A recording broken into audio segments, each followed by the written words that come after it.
back at KMC CrossFest. So many fun things to do here, but let's face it, it really is about the racing. It's going to be a really exciting technical race that these riders are really going to have to think about where they're going and the lines that they're choosing. But really, there's only 3 UCI junior races in all of North America, and this is critical for those juniors. The juniors would enjoy the prestige of the final race lot of the day on Saturday, day 1 at KMC CrossFest. That's because there are only 3 UCI races in all of North America, this being one of the most important races on the calendar for juniors. And win at KMC CrossFest, and you can pretty much assure yourself a spot on the world's team for either the US or Canada. But it would be Denzel Stevenson from Boulder Junior Cycling who would control this race. Both days, Stevenson would get off to a fast start. However, in day 1, he quickly got it down to a small group of challengers. His competitors were breathing down his neck. On Saturday, it would be Kevin Gogan from Race CF and Tyler Clark from the Killington Mountain School hanging with Stevenson for 3 laps before Gogan came off the wheel on Thompson Speedway's defining feature, the Wall of Death.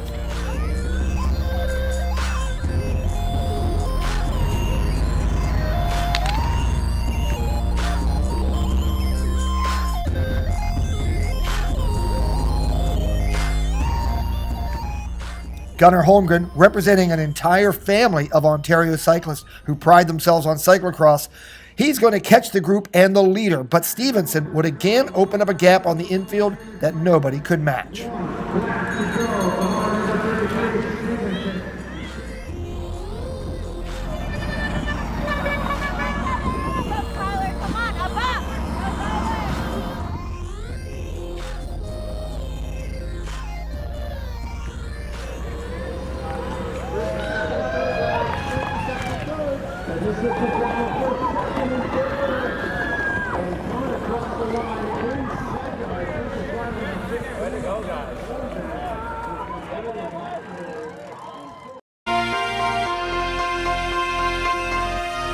A ribbon of open, smooth tarmac can lead you just about anywhere your legs will allow.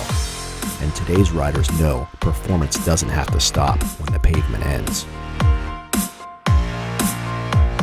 The tubeless Avion carbon disc wheel set is the evolution of performance road wheels. Wherever your ride takes you, Avion is the fastest way to get there.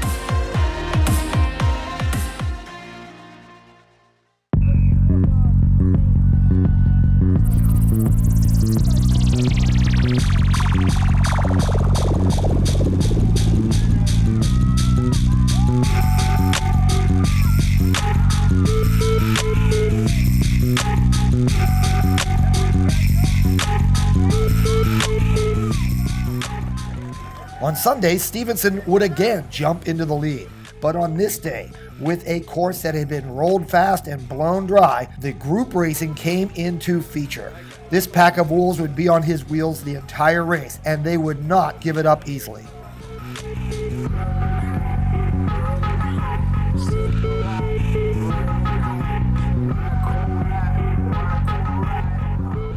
For 5 laps, this pack would chase Stevenson around this course and at times vie for the lead. Let's go, Kev. You got him. Get on that wheel. Stay on it. You're hitting the power section. Get right on it. You got to get there.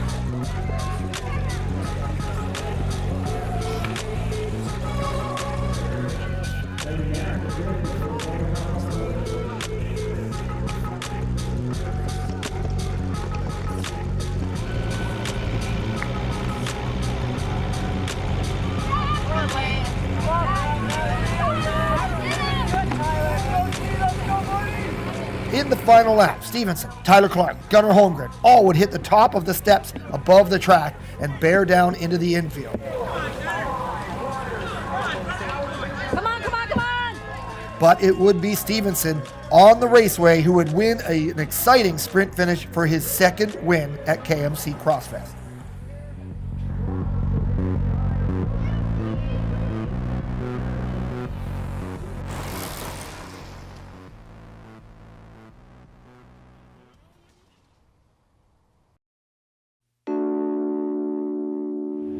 I've been at this a long time. I'm not a professional, I don't do it for a living. I'm just a guy who enjoys riding his bike. I like to get out there and race and push the bike hard. I definitely appreciate that I have a unique position within the industry. You know, I'm racing. I got to race Sven Nys last year, and at the same time, I'm crunching numbers in the back of a bike shop.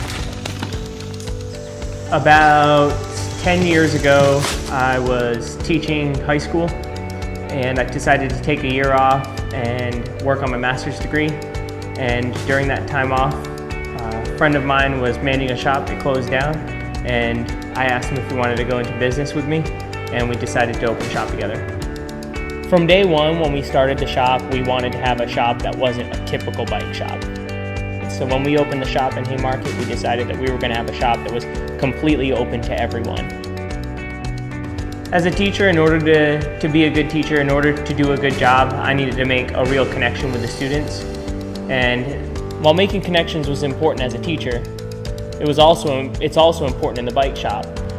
I feel like I can be the link between someone who is actually on the bike, on the product, using it day in and day out and testing its limits, and the customer who might only see reviews online. When they come into the shop, they can ask me questions, ask me about my experience on the product, and I can give them honest, real answers from my experience. I know the benefits of using, for example, a KMC chain. I know that I can pop that master link off, clean my chain, put it back on my bike, and go out and hammer on it another day and not worry about popping that link. Training's a lot like taking care of your chain. You can't just do it once in a while and expect results. I feel like I've been really lucky in my cycling career in that I started from, pretty much a complete novice. I was mentored along the way and really grew as a racer while developing my fitness, and I think that's something that's really lacking nowadays. So I had all this guidance from really talented riders. And then, fortunately, in the area where I live, I have been in contact with a lot of other talented riders, and I feel like I've been a connection between a prior generation and an upcoming generation. At the end of the day, it's important for me to make connections, enduring connections.